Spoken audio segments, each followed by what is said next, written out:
Here's the thing that's been bugging the hell out of me for a while. Feminists such as Jessica Valenti of feminism.com cannot allow dissent. Because they know they're lying.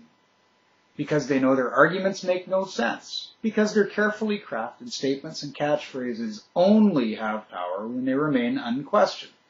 So what I'd like to do here is address feminist scholarship and censorship.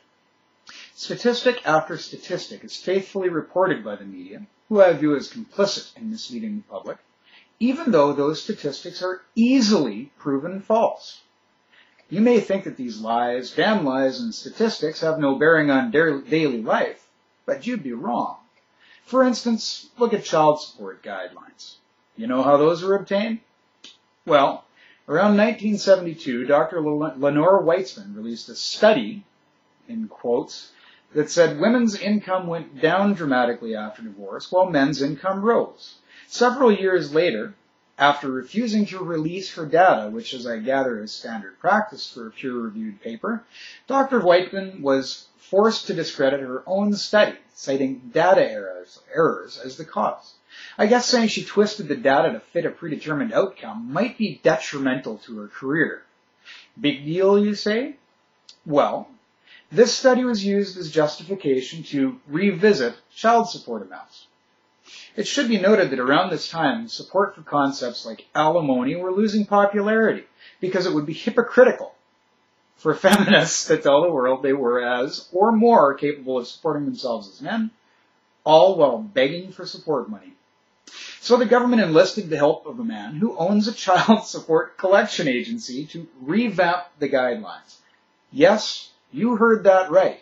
The government asked a man who stood to personally gain financially from increased child support amounts to come up with a more fair guideline.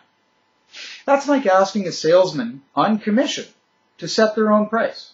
You'll pay anything the boss won't fire you for. But does the public know this? No, because feminists will not allow it if they can help it. Feminists will not allow criticism of their actions or words. We're misogynists if we do. Lord help us if we point out that most, if not all, social injustice is geared to disadvantage men on purpose. If we do that, we're whiners and taking part of the oppression Olympics. We'll leave aside for a minute how ridiculous it is for feminists to castigate anyone for complaining. But back to Jessie and her band of merry women. The point of political discourse is to exchange views, present all perspectives, and debate the relative merits of each position, hopefully to reach a consensus or a solution at the end. What feminists do, and Jessica and her ilk are by far the worst offenders when it comes to this, is erase dissent, refuse to air opposing viewpoints, and generally create an echo chamber of like-minded man-haters. And she calls MRAs cowards?